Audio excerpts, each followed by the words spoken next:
não é contra o cartão de crédito, né? Não é se comprar com cartão de crédito seja uma coisa ruim, mas esse parcelar por diversas vezes e gastos corriqueiros, gastos triviais, é quase impossível você ter um controle do orçamento dessa forma.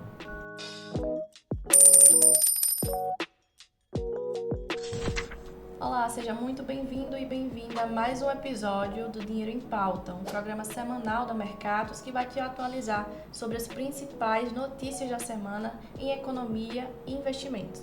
Aqui do meu lado, mais uma vez, Guilherme Lages, ele que é economista e advisor de investimentos na SG Multi Family Office e vai comentar pra gente aí sobre essas notícias. Então, Guilherme, seja muito bem-vindo. Na última semana a gente teve Black Friday, né, um dos períodos mais aguardados pelo mercado em termos de vendas. E no Brasil a gente na verdade teve uma redução no faturamento do e-commerce, né, aí de 15% se comparado ao mesmo período do ano anterior.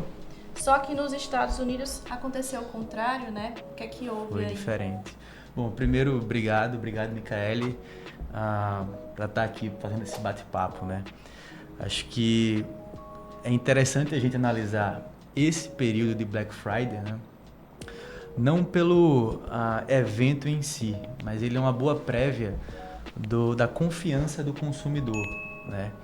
E de fato aqui no Brasil a gente teve uma redução em vendas de 15% em relação ao mesmo período do ano passado, né?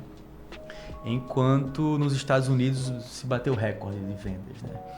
E o que frustrou aqui dentro do Brasil foi o e-commerce, né? Principalmente esse setor. Mas o ponto que eu acho interessante, né, disso tudo, a Adobe, né, soltou um relatório que dá algumas informações sobre o comportamento do consumidor americano e que vai encontro às informações, o papo que a gente tem trazido sobre a inflação, né? E o que é interessante nisso é que o americano passou a comprar no cartão de crédito, parcelado, né? Gastos triviais, gastos corriqueiros, né? O que Nessa não era o Black padrão. Friday. Nessa Black Friday, né? E ficou mais evidenciado, né? E isso não era um padrão do americano, né? A gente que trabalha com finanças pessoais, a gente sabe como o brasileiro, né, diferente do americano, parcela tudo, né, em diversas vezes. Quanto mais vezes conseguir parcelar, melhor. Isso não é verdade lá. E o fator que a gente consegue enxergar para explicar, né, essa mudança de comportamento do americano é a inflação, né? É a inflação dando um aperto no orçamento, né? Então o consumidor, as famílias vão buscar aí diferentes estratégias para conseguir que as compras aí caibam no orçamento, né? E isso é um sinal ruim? Eles começarem a comprar parcelado? Olha, é ruim, assim, é um sinal ruim sem dúvida, né? Não é contra o cartão de crédito, né? Não é se comprar com cartão de crédito seja uma coisa ruim, mas esse parcelar por diversas vezes e gastos corriqueiros, gastos triviais, é quase impossível você ter um controle do orçamento dessa forma, né? Então, para a gestão do orçamento pessoal, é um sinal ruim, sem dúvida, sem dúvida. E qual seria a indicação da melhor forma de utilizar o cartão de crédito? Olha, primeiro é ter um controle, né? Isso sem dúvida. Acho que não tem uma fórmula específica. Se você tem um controle e se você sabe, né, aonde você está gastando, você tem um fluxo de caixa construído, né, você consegue acompanhar isso, não tem problema nenhum, né? A questão é, quando você parcela por diversas vezes, esse é o ponto, né, que o relatório traz, né, que a gente evidencia, é que quando existe esse parcelamento de tudo, simplesmente tudo que você compra, você não consegue controlar. Realmente. Então, pessoal, atentos aí ao cartão de crédito, às questões das compras sem juros, com juros, né? Exato, né? Quando você parcela sem juros, o juro já está ali dentro, na maioria das vezes, né? Não tem é Pra uma onde correr, pegadinha, né? Que as empresas fazem, sem dúvida. Então, como a gente está falando também, querendo ou não, de inflação, né? Foi isso que motivou aí, provavelmente, a maior ida dos americanos optando pelo cartão de crédito na Black Friday. Vamos falar de inflação no Brasil, né? A gente tem aí um cenário de possível redução na taxa Selic, que é a taxa de juros. E o presidente do Banco Central, Campos Neto, chegou a falar que a inflação estava bem comportada no Brasil, então pode ser que tenha aí um corte maior na próxima reunião do Copom? Exato, ele já sinalizou, né, essa continuidade, né, dos cortes na nossa taxa básica de juros. Sempre a gente tem que ressaltar que é um instrumento eficaz, né, a política monetária, né, a nossa Selic, a nossa taxa básica de juros. O mandato dela, o mandato do Banco Central é para controle da inflação. A gente tem visto nos últimos meses, né, no último ano, a inflação em descontrole, né, no mundo, né, um fenômeno global, devido à pandemia e diversos fatores, e os bancos centrais subindo aí as suas taxas básicas de juros, justamente para controlar a inflação. A gente tem um exemplo de um país que adotou políticas no sentido contrário recentemente, que foi a Turquia, e eles tiveram que voltar atrás, né? Um caso bem interessante da gente analisar, né? Hoje a taxa básica da Turquia, se não me engano, está em 40%, para controlar a inflação, e a inflação está bem acima, né? Então, é um instrumento de controle, né, da inflação, e como a gente já consegue ver essa inflação aqui no Brasil, principalmente mais controlada, o Banco Central tem mais espaço para continuar reduzindo a taxa básica de juros, né? No ano contra ano, a inflação ainda está um pouco acima da banda da meta, né? Mas a gente espera que ainda nesse ano a gente acabe o ano com a inflação, né, dentro da banda, né? Porque o Banco Central tem uma meta de 3%, né, de colocar a inflação em 3% ao ano, mas tem uma banda, né? Tem um prazo?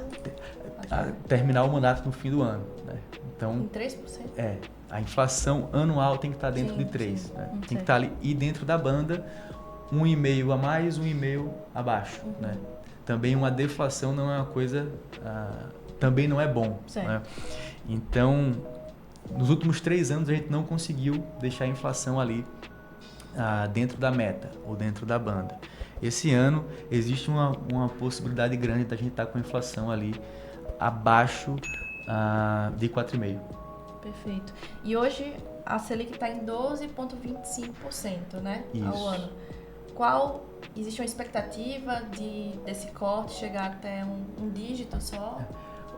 Para a próxima reunião, que vai ocorrer no dia 12 e 13 de dezembro, a gente espera que seja um corte de 0,5%, né? Que continue nesses cortes de 0,5 pontos base, né? Nesse ano, né, encerrando em 2,75%, e para o ano que vem a gente espera aí realmente na casa de um dígito, que a gente continue com esses cortes. Existem outros fatores além da inflação, né, que influenciam essa decisão no Banco Central, mas sem dúvida esse é o principal vetor.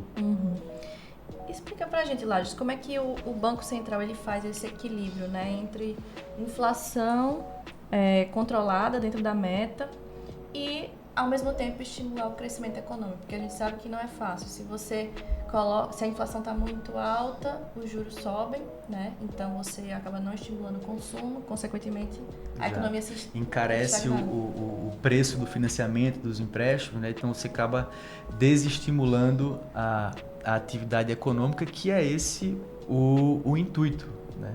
Você desestimulando a atividade, você, né, cria um vetor aí de força para reduzir o aumento dos preços, né? Então, é de fato um equilíbrio que se busca, né, o que a gente chama de juro neutro, um juro em que a gente não penalize a atividade econômica, não gere um desestímulo, né, para a atividade, e também não permita que a inflação continue descontrolada, né? Que as expectativas de inflação continuem desancoradas. Essa esse é o mecanismo, né? Essa é a balança que o Banco Central procura atuar. Certo. Então, aproveitando, né, que a gente continua no tema inflação, como é que a gente consegue, você como advisor de investimentos, proteger o nosso patrimônio, né? Porque a inflação, ela corrói o nosso poder de compra, mas também afeta os nossos investimentos. Tem alguma recomendação? Sim, vamos lá. Tem alguns ativos que são atrelados, que tem algum indexador, né, de inflação, né, como os títulos públicos, né, as NTN-Bs, né, o Tesouro IPCA, CDBs, debêntures, enfim, que possuem esse indexador, ou seja, você vai ter ali um juro mais essa inflação do período, né? Você tem aí, a gente está falando de papéis de renda fixa, diversos períodos de vencimento. Temos também ativos que acompanham, que são correlacionados com índices de preço, com IPCA, imóveis, setores da economia ligados a petróleo e gás, enfim. Mas, para a gente compor o nosso portfólio, a gente não pode ter somente esses ativos, né?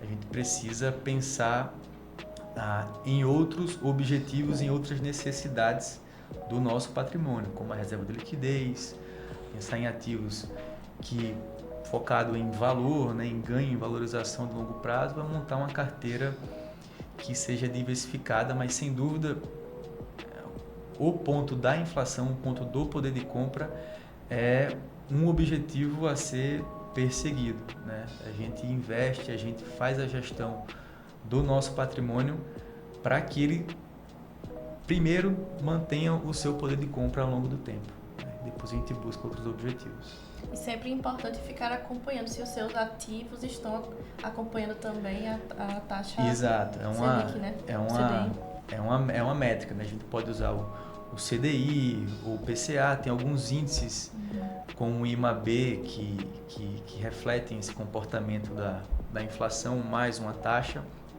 É o que a gente chama de benchmark, né? São os parâmetros que a gente tem para a valorização do nosso patrimônio. Fazendo o link para as finanças pessoais, também é importante a gente ter esse controle da nossa inflação, né? Esse é um tema que é até pouco abordado, né? Inflação pessoal. Exato, assim, os itens que compõem a nossa cesta de consumo são diferentes daqueles medidos pelo governo, pelo IBGE, através de IPCA ou outros índices, né? A gente sabe que são diferentes, vai depender aí o quão diferente é esse índice, né? O IPCA é uma proxy, né, que a gente chama, é um parâmetro. E através de um planejamento financeiro a gente consegue também fazer esse PCA pessoal, digamos assim, né? Essa inflação pessoal. Perfeito, não conhecia esse termo, mas bacana. É uma atividade que o planejador financeiro executa. Sem dúvida, porque o seu consumo, a sua cesta de consumo, supermercado, gasolina, combustível, moradia, pode estar com uma dinâmica de preço diferente do IPCA. Você pode estar sentindo mais esse aumento de preços do que o índice oficial do governo. Bem interessante a gente ter esse dado, né, dentro da organização pessoal. Chegamos ao fim de mais um episódio do Dinheiro em Pauta, um episódio que foi muito interessante, né? A gente tratou sobre inflação, um tema que é um pouco chato de lidar, mas vimos como ele está aí presente em diversos cenários aí do nosso... É um tema que pode parecer complexo, né? Mas é muito importante, assim. A gente não pode negligenciar a inflação, a alta de preços e como isso afeta o nosso bolso, porque é silencioso, né? A gente por vezes não sente isso de imediato, né? Lá na frente a gente vê o que R$100 compra hoje, o que comprava 10, 5 anos atrás. Perfeito. E se você gostou desse episódio, deixa aqui um comentário, se inscreve no canal e até semana que vem.